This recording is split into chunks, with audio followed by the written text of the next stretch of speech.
पाकिस्तान और अफगानिस्तान की बात जरूरी, क्योंकि पाकिस्तान और अफगानिस्तान के बीच तनाव अब खुली जंग में तब्दील होता दिखने लगा है।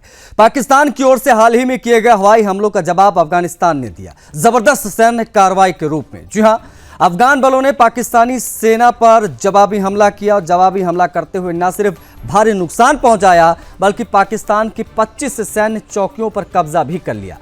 इस हमले में अब तक 58 पाकिस्तानी सैनिकों के मारे जाने और 30 से अधिक के घायल होने की खबर मिली है। सीमा पर हालात बेहद तनावपूर्ण हैं। दोनों देशों के बीच युद्ध जैसे हालात हैं। अफगानिस्तान के हेलमंद प्रांत के सूचना एवं संस्कृति निदेशक राशिद हेलमंदी ने बताया कि अफगान सुरक्षा बलों ने बुधवार रात हेलमंद के बहरामचा इलाके में एक बड़ा अभियान चलाया। यह कार्रवाई करीब 3 घंटे तक चली, जिसमें शाकिब, बीबीजानी और सालेहान इलाकों में पाकिस्तानी सुरक्षा बलों से सीधी मुठभेड़ हुई। हेलमंदी ने बताया कि इस अभियान में अफगान बलों ने 5 क्लाशको राइफल, एक अतिरिक्त राइफल, एक नाइट विजन स्कोप और एक पाकिस्तानी सैनिक का शव बरामद किया है। अफगान बलों ने दावा किया कि उन्होंने इस कार्रवाई के बाद पाकिस्तान की 25 चौकियों पर कब्जा कर लिया है। जवाबी कार्रवाई की पृष्ठभूमि कुछ दिन पहले पाकिस्तान के द्वारा किए गए हवाई हमलों से जुड़ी है। बता दें आपको कि 9 अक्टूबर को पाकिस्तान ने अफगानिस्तान के काबुल, खोस्त, जलालाबाद और पख्तिका प्रांतों में एयर स्ट्राइक की थी। इन हमलों का लक्ष्य प्रतिबंधित संगठन तहरीक-ए-तालिबान पाकिस्तान यानी टीटीपी के चीफ नूर वली महसूद था। पाकिस्तान ने दावा किया था कि उसने अफगानिस्तान में छिपे आतंकियों पर हमला किया है, लेकिन अफगानिस्तान ने इसे अपनी संप्रभुता पर हमला बताया। पाकिस्तान को करारा जवाब देने का निर्णय उसी वक्त ले लिया गया था। अफगान बलों ने डूरन लाइन के पास नरसंहार और कुनार प्रांतों में पाकिस्तानी चौकियों को निशाना बनाया। सूत्रों के मुताबिक अफगान सेना ने पहले रॉकेट दागे और फिर जमीनी दस्ते उतार दिए, जिन्होंने कई चौकियों पर कब्जा कर लिया। इस दौरान पाकिस्तानी सेना को भारी जनहानि झेलनी पड़ी है। अफगान बलों का कहना है कि पाकिस्तान के हमले का सीधा जवाब है और यह कार्रवाई यह बताने के लिए की गई है कि अफगानिस्तान भी अब किसी हमले को सहन नहीं करेगा। अफगानिस्तान में तालिबान शासन के आने के बाद से पाकिस्तान यह मानता था कि काबुल उसके नियंत्रण में आ जाएगा, लेकिन मौजूदा घटनाक्रम ने यह भ्रम तोड़ दिया है। तालिबान सरकार के कई अधिकारियों ने पहले भी पाकिस्तान पर आतंकी समूहों को पनाह देने और सीमा पर अतिक्रमण का आरोप लगाया था। अब अफगान बलों की इस कार्रवाई को पाकिस्तान को दिया गया कड़ा संदेश माना जा रहा है कि तालिबान अब पाकिस्तान के इशारों पर नहीं चलता। रिपोर्ट के मुताबिक अफगान बलों ने जिन इलाकों पर कब्जा किया वे रणनीतिक रूप से बेहद महत्वपूर्ण हैं, फिर चाहे वो बहरामचा हो या फिर कुनार। ये पहाड़ी इलाके डूरन लाइन पर नियंत्रण के हैं। नियंत्रण की दृष्टि से अगर देखें तो ये बेहद संवेदनशील भी है। पाकिस्तानी चौकियों के नुकसान का मतलब है कि अफगानिस्तान ने इस बार पूरी तैयारी से जवाबी वार किया है। यह हमला ऐसे समय में हुआ जब अफगानिस्तान के विदेश मंत्री और अमीर खान मुत्तकी भारत दौरे पर थे। मुत्तकी ने नई दिल्ली में विदेश मंत्री जयशंकर से मुलाकात भी की। आतंकवाद के खिलाफ एकजुटता और क्षेत्रीय स्थिरता की आवश्यकता पर चर्चा की थी। पाकिस्तान ने पहले मुत्तकी के बयान पर नाराजगी जताई थी, जिसमें उन्होंने कहा था कि आतंकवाद पाकिस्तान की आंतरिक समस्या है। अब जिस समय मुत्तकी भारत में थे, उस समय अफगान बलों द्वारा पाकिस्तान पर की गई जवाबी कार्रवाई इस्लामाबाद के लिए कूटनीतिक झटका माना जा रहा है। विश्लेषकों का यह भी मानना है कि अफगानिस्तान और पाकिस्तान के बीच ये तनाव अगर बढ़ता है तो ये पूरे दक्षिण एशिया की स्थिरता को प्रभावित कर सकता है। देखिए, अफगानिस्तान ने पाकिस्तान के लगातार हवाई हमलों और सीमा उल्लंघनों का जवाब देकर स्पष्ट कर दिया है कि वह अब अपने क्षेत्रीय हितों की सुरक्षा के लिए किसी भी हद तक जा सकता है। वहीं पाकिस्तान के लिए ये हमला, अफगानिस्तान का यह हमला उसकी सैन्य प्रतिष्ठा पर भी एक बड़ा झटका है, क्योंकि उसके सैनिकों को सीमा पर भारी नुकसान झेलना पड़ा है। अफगानिस्तान की इसी कार्रवाई से पाकिस्तान की परेशानी कई गुना बढ़ गई है। एक और उसे अपने देश में बढ़ते आतंकी हमलों का सामना करना पड़ रहा है। दूसरी ओर अब अफगानिस्तान ने सीधे उनकी सेना पर हमला कर यह बता दिया है कि सीमा पार की किसी भी कार्रवाई का अब जवाब मिलेगा। इस ताज़ा टकराव ने न सिर्फ पाकिस्तान की सुरक्षा नीति को चुनौती दी है, बल्कि यह भी दिखा दिया है कि तालिबान अब पाकिस्तान का सहयोगी नहीं बल्कि उसका नया सिरदर्द बन चुका है।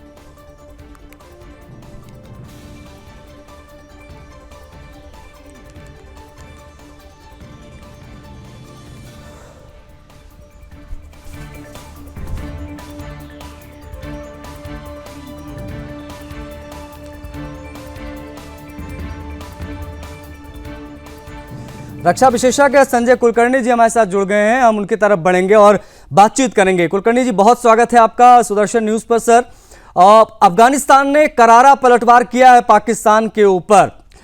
जिस प्रकार से ये युद्ध छिड़ गया है उसको आप किस प्रकार से देख रहे हैं और कितना बड़ा झटका पाकिस्तान को दिया है अफगानिस्तान ने? बहुत बहुत धन्यवाद आशीष। मैं कहूंगा कि जिस प्रकार से लगातार पाकिस्तान अफगानिस्तान पर आरोप लगाता आया है कि तहरीक तालिबान पाकिस्तान जो है वो अफगान जी तालिबान का ही एक हिस्सा है, जिसके कारण आतंक फैल रहा है पाकिस्तान के अंदर। ये आरोप है पाकिस्तान का, जबकि अफगानिस्तान बार बार ये कहता आया है कि हमने कुछ भी ऐसे नहीं किया है। तो उनका एक आंतरिक समस्या है और तहरीक तालिबान पाकिस्तान जैसे नाम दर्शाता है वो पाकिस्तान का ही है, और जिसके कारण उनका तहरीक तालिबान पाकिस्तान और पाकिस्तान फौज के बीच में जो अनबन है, पहले भी हमने देखा, मुशर्रफ के समय में भी देखा, जिस प्रकार से लाल मस्जिद में हमला हुआ और उसका उन्होंने तुरंत जो उनके आर्मी पब्लिक स्कूल पर हमला करके बच्चों को मारा। तो ये तहरीक तालिबान पाकिस्तान। अब सवाल ये है कि ये 2500 किलोमीटर लंबी डुरान लाइन जो 1893 में बनी, जो बॉर्डर बना हिंदुस्तान का और अफगानिस्तान का, अब आजादी के बाद पाकिस्तान और अफगानिस्तान के बीच में जो बॉर्डर है, आज की तारीख में 18% जो पश्तून है वो पाकिस्तान में रहते हैं। 18% आबादी पाकिस्तान की पश्तूनों की है, तो वो इस डुरान लाइन को लेकर के मान्यता प्रदान नहीं करते हैं। तो ये पहले से ही दोनों के बीच में है। जरूर पाकिस्तान ने ये सोचा कि तालिबान को क्योंकि उन्होंने मदद कर रहे हैं तो एक स्ट्रैटेजिक डेप्थ मिलेगा। वो स्ट्रैटेजिक डेप्थ जब तालिबान सरकार में आई है तब से उन्होंने साफ कहा है यह अंदरूनी मामला, यह हमारा अपना मामला है। पर पाकिस्तान लगातार हक्कानी नेटवर्क को जिस प्रकार से भी अफगानिस्तान के अंदर दखलंदाजी देता आया है, और अब उसको लगता है पाकिस्तान को, क्योंकि वो चीन के साथ है, क्योंकि वो अमेरिका के साथ है, वो कतर के सात है, क्योंकि सऊदी अरेबिया के साथ है, तो वो अपनी मनमानी कर सकता है। और अब ये कहना कि कोइंसिडेंस नहीं है। अब उनको मालूम है कि मुत्तकी जो उनके फॉरेन मिनिस्टर है, क्योंकि भारत के यहाँ आए हुए हैं 6 दिन की अपनी यात्रा में है, उस दौरान इस तरह की हरकत करना, यानी पाकिस्तान अफगानिस्तान को एक सबक सिखाने की कोशिश कर रहा है। वो पाकिस्तान जानता नहीं कि उसने 58 आदमी कल रात खो दिए, 25 उनके पोस्ट उन्होंने गवा दिए। चाहे पाकिस्तान, मैं उसी पर आ रहा था कुलकर्णी साहब, ये कितना बड़ा झटका पाकिस्तान की उस सेना की प्रतिष्ठा पर है, क्योंकि उनके सैनिकों को सीमा पर भारी नुकसान झेलना पड़ा है। एज यू सेड अर्लियर, उनकी चौकियों पर कब्जा कर लिया गया। अब 3 मोर्चों पर पाकिस्तान घिर गया है, एक तो तालिबान और ऊपर से बलूच, और इधर इंडिया के साथ लगातार उनकी झड़पें जो होती रही हैं, और हमने अभी घुसकर मारा ऑपरेशन सिंदूर के दौरान। मौजूदा परिदृश्य में पाकिस्तानी आरोप भी लगाता है कि अफगानिस्तान के कंधे पर बंदूक रखकर हिंदुस्तान चला रहा है। किस प्रकार से देखें जो कुछ भी दक्षिण एशिया में इस वक्त हो रहा है, और किस ओर आगे बढ़ रहा है ये सब कुछ? देखिएगा, ये तो पाकिस्तान की फितरत है। पाकिस्तान हर हमेशा इस तरह की हरकतें करता रहेगा, आतंक का सहारा लेगा। पाकिस्तान पूरे विश्व भर में जाना जाता है आतंक का सौदागर, लेकिन पाकिस्तान अब कहना क्या शुरू करता है कि हम खुद ही आतंक के एक विक्टिम है। विक्टिम नहीं है, वो तो परपेट्रेटर है, वो उसने आतंक का सौदागर है पाकिस्तान। और अब यह अगर सोचता है, जैसे अमेरिका ने, मिसेस क्लिंटन ने भी उन्हें कहा था कि अगर आप सांप अपने आंगन में पालेंगे और ये सोचेंगे कि सिर्फ दुश्मन को काटेगा, तो एक वक्त आएगा वो आपको भी काटेगा। वही हालत है।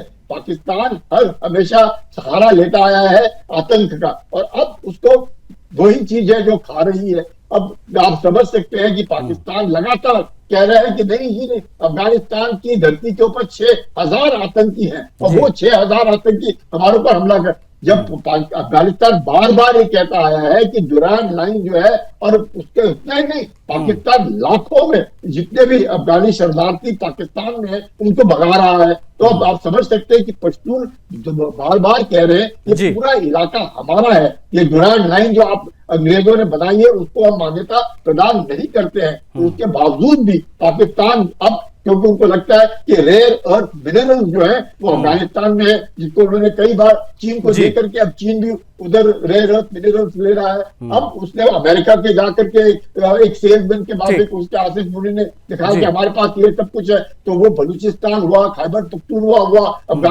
ये सारा का सारा जो प्रदेश है। नहीं, अब यहाँ से हिंदुस्तान की रणनीति क्या होगी? इस बीच एक जानकारी आपको और दे दें कि अफगानिस्तान के विदेश मंत्री आमिर खान मुत्तकी ने रविवार को नई दिल्ली में प्रेस कॉन्फ्रेंस की। जी हाँ, इसमें उन्होंने भारत अफगान रिश्तों और पाकिस्तान पर खुलकर प्रतिक्रिया दी। मुत्तकी ने बताया कि उनकी मुलाकात भारत के विदेश मंत्री डॉक्टर एस जयशंकर से हुई, जहां अर्थव्यवस्था, व्यापार, निवेश, सुरक्षा, सहयोग जैसे विषयों पर चर्चा हुई। उन्होंने कहा कि बैठक के दौरान काबुल दिल्ली उड़ानों में वृद्धि, खनिज, कृषि और खेल क्षेत्र में निवेश और चाबहार बंदरगाह के उपयोग पर सहमति बनी। साथ ही मुत्तकी ने भारत अफगानिस्तान के बीच वाघा बॉर्डर खोलने का भी अनुरोध किया ताकि व्यापार को आसान बनाया जा सके। मुत्तकी ने पाकिस्तान पर भी निशाना साधा, कहा कि पाकिस्तान में कुछ लोग हालात खराब करना चाहते हैं, लेकिन अफगानिस्तान अपनी सीमाओं की रक्षा करना जानता है, हम सक्षम हैं। मुत्तकी ने दो टूक कहा कि पाकिस्तान के हालिया हमलों का करारा जवाब दिया गया है और अफगान बल देश की रक्षा के लिए पूरी तरीके से तैयार है। दिलचस्प बात यह रही कि रविवार की प्रेस कॉन्फ्रेंस में महिला पत्रकारों को विशेष रूप से आमंत्रित किया गया।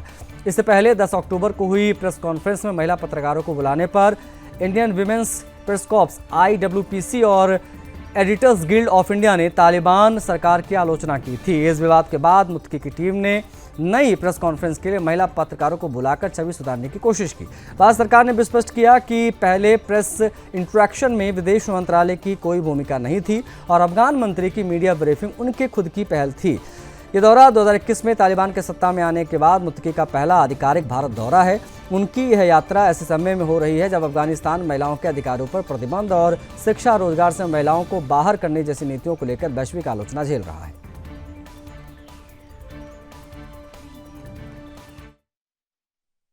पाकिस्तान में कुछ खास हलके हैं जो हालात को खराब करने की कोशिश कर रहा है, तो अफगानिस्तान अपना सरहदों का, अपना फजा का हक महफूज रखे और जैसा कुछ खिलाफ वर्जियां हुआ है उसके फौरन जवाब भी दिया।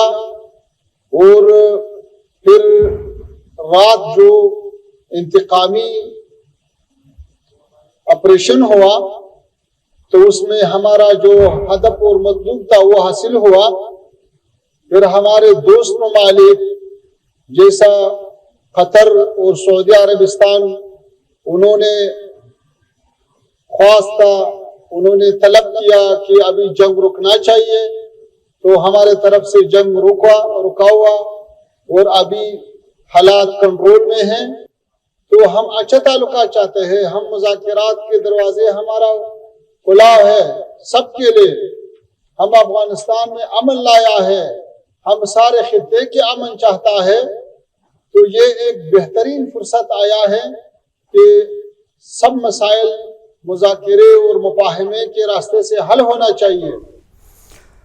एक बार फिर से लेफ्टिनेंट जनरल कुलकर्णी साहब की तरफ हम बढ़ेंगे क्योंकि उसने हम लगातार बातचीत करने का प्रयास कर रहे हैं। कुलकर्णी जी, मुत्तकी इस वक्त हिंदुस्तान में रहे और जब उन्होंने ये बयान दिया, किस प्रकार से देखा जाए हिंदुस्तान की धरती पर रहते हुए वहाँ के विदेश मंत्री का ये बयान? साथ साथ में आज उन्होंने ये भी कहा कि जम्मू कश्मीर भारत का अभिन्न अंग है। मौजूदा परिदृश्य में अफगानिस्तान के विदेश मंत्री आमिर खान मुत्तकी का हिंदुस्तान की धरती से बयान, पाकिस्तान की बौखलाहट, उनका चिढ़ना, किस प्रकार से इसे देखें हम? आशीष जी देखिएगा, पाकिस्तान और हमेशा जैसे मैंने कहा पाकिस्तान की फितरत रही है दूसरों को गाली देना और दूसरों को कुछ भी कहते रहना, लेकिन हिंदुस्तान और अफगानिस्तान के पारंपरिक संबंध है। हिंदुस्तान ने अफगानिस्तान के अंदर $3 अरब का निवेश किया है और वो किस मकसद से? उनकी प्रगति के लिए। चाबार पोर्ट जो पोर्ट है वो उसका मकसद ही है कि अफगानियों के साथ किस प्रकार से उनको सहायता दी जाए। अफगानिस्तान में कोई भी आपदा आती है तो हिंदुस्तान सबसे पहले जाकर के उनकी मदद करता है और वो पारंपरिक संबंधों को लेकर के पाकिस्तान को ये देखा नहीं जाता कि किस प्रकार से अफगानिस्तान इतना उन्हें लगता है कि उन्होंने अफगानिस्तान में तालिबान को काफी कुछ मदद की, पर आज वो उनके बरखिलाफ है। बरखिलाफ इसलिए है कि पाकिस्तान हर हमेशा उनकी दखल अंदाजी देता रहता है, हकानी नेटवर्क के द्वारा अपनी जो उल्लू सीधा करने की कोशिश करता है। तो इसलिए मुख्यमंत्री ने जिस प्रकार से कहा प्रेस कॉन्फ्रेंस में कि पाकिस्तान ने एक बहुत बड़ी भूल की है काबुल पे हमला करके आर्टिलरी का इस्तेमाल करके, अब पाकिस्तान तो पाकिस्तान है, वो तो अपने आदमियों को नहीं छोड़ता है। खैबर पख्तूनख्वा में हवाई जहाज इस्तेमाल करके अपने ही आदमियों को मारता है। ये अफगानिस्तान तो ये हम कहेंगे कि उसका कजन है, और यहाँ पे तो अपने आदमियों को पाकिस्तान नहीं छोड़ता। तो ये जो फितरत है पाकिस्तान की, मुझे लगता है अब पाकिस्तान को शायद अब लगने लगा होगा कि अफगानिस्तान के बीच अगर दखल अंदाजी रहेंगे, चाहे किसी भी कारण से दखल अंदाजी रहेंगे, तो उसको बहुत भारी पड़ेगी। कतर ने भी कहा है, सऊदी अरेबिया ने भी कहा, ईरान ने भी कहा है पाकिस्तान को, तो पाकिस्तान मानेगा थोड़ी कि ये अंदरूनी मामला नहीं है। पाकिस्तान ईरान के ऊपर हमला करता है, पाकिस्तान खैबर पख्तूनख्वा में अपने लोगों पर हमला करता है, पाकिस्तान हिंदुस्तान के में आतंक फैलाता है, पाकिस्तान अफगानिस्तान के काबुल के ऊपर हमला करता है हवाई जहाज। तो आप समझ सकते हैं कि पाकिस्तान की जो फितरत है, एक आतंक का सहारा उसके पास आज कुछ भी नहीं है। उसकी आर्थिक स्थिति एक्सपोज हो गया सर, अब पाकिस्तान ना एक्सपोज हो गया। देखिए जब बात सेना की आती है, जी सर जी, जब सेना की बात आती है तो हम घुसकर मारते हैं। अफगानिस्तान ने भी आप कह सकते हैं उनको छठी का दूध जो है वो याद दिला दिया। अब इन सब के बीच में कूटनीतिक मोर्चे पर भी, जैसा कि आपने बताया, पाकिस्तान घिरा हुआ है बुरी तरीके से। अब वो अपनी आवाम को मूर्ख बनाता रहे, लेकिन हकीकत मुझे लगता है पाकिस्तान से बेहतर कोई नहीं जानता होगा। आपने समय दिया सर, आपका बहुत आभार तमाम महत्वपूर्ण बातचीत के लिए। अफगानिस्तान और पाकिस्तान के बीच तनाव खतरनाक मोड़ पर है। अफगानिस्तान के कंधार प्रांत के स्पिन बोल्दक इलाके में पाकिस्तानी ड्रोन हमले की खबरें भी सामने आई। मीडिया रिपोर्ट्स के अनुसार पाकिस्तान ने यह हमले तहरीके तालिबान पाकिस्तान टीटीपी के ठिकानों को निशाना बनाने के लिए किया। हालांकि इसकी स्वतंत्र पुष्टि अभी तक नहीं हो पाई है। तालिबान सरकार ने भी इस घटना पर फिलहाल कोई आधिकारिक बयान अब तक जारी नहीं किया है। स्थानीय सूत्रों के मुताबिक हाल के दिनों में पाकिस्तान ने अफगानिस्तान की सीमा के भीतर ड्रोन और मिसाइलें गिराए थे, मिसाइल हमले किए थे। पाकिस्तान का आरोप है कि टीटीपी के लड़ाकों को अफगान तालिबान से पनाह मिल रही है, जो पाकिस्तान में आतंकी वारदातों को अंजाम देते हैं। इससे पहले 10 अक्टूबर को काबुल में हुए धमाकों को भी कुछ रिपोर्ट में पाकिस्तानी हवाई हमलों से जोड़कर देखा गया था। इस सिलसिले में सुरक्षा विशेषज्ञ मानते हैं कि दोनों देशों के बीच हालिया तनाव अब सीधे सैन्य झड़पों में बदलता जा रहा है। स्पिन बोल्दक हमले पर तालिबान प्रशासन ने अब तक कोई प्रतिक्रिया नहीं दी है। हालांकि इससे पहले अगस्त में और खोस्त प्रांतों में दरअसल कथित पाकिस्तानी हमलों पर तालिबान सरकार ने इस्लामाबाद के राजदूत को तलब किया था और वायु सीमा उल्लंघन पर आधिकारिक विरोध भी दर्ज कराया गया था। स्पिन बोल्दक का इलाका पाकिस्तान के चमन बॉर्डर से सटा हुआ है और 2021 में तालिबान के सत्ता में आने के बाद से यहां लगातार झड़पें होती दिख रही हैं। कई मौक़ों पर दोनों सेनाओं के बीच गोलीबारी और स्थानीय नागरिकों के विरोध प्रदर्शन भी हुए हैं। 20 सितंबर को इसी इलाके में हुए आत्मघाती हमले में कई लोगों की मौत के बाद पाकिस्तान ने अस्थायी रूप से सीमा पर आवागमन बंद कर दिया था। तनाव के बीच अफगानिस्तान के प्रवक्ता जबीहुल्लाह मुजाहिद ने दावा किया कि बीती रात अफगान बलों और पाकिस्तानी सेना के बीच हुई भीषण झड़प में 58 पाकिस्तानी सैनिक मारे गए, 30 घायल हुए। बताया गया कि अफगान बलों ने इस दौरान पाकिस्तानी हथियार और सैन्य सामग्री पर भी कब्जा कर लिया। मुजाहिद के अनुसार इस संघर्ष में अफगान इस्लामिक अमीरात के भी 20 से अधिक सैनिक हताहत हुए हैं। दोनों सेनाओं के बीच मुठभेड़ डूरन लाइन के पास हुई थी। अफगान सरकार ने कहा है कि कार्रवाई आत्मरक्षा के तहत की गई थी ताकि पाकिस्तान की ओर से किए जा रहे ड्रोन और हवाई हमलों का जवाब दिया जा सके। कंधार से लेकर खोस्त और नंगरहार तक पाकिस्तान और अफगानिस्तान की सीमा पूर्ण सैन्य टकराव के दौर में पहुंचती दिख रही है। पाकिस्तान ने जहां इन हमलों पर आधिकारिक बयान देने से परहेज किया है, तो वहीं तालिबान की चुप्पी संकेत देती है कि काबुल अब अपने तरीके से जवाब दे रहा है।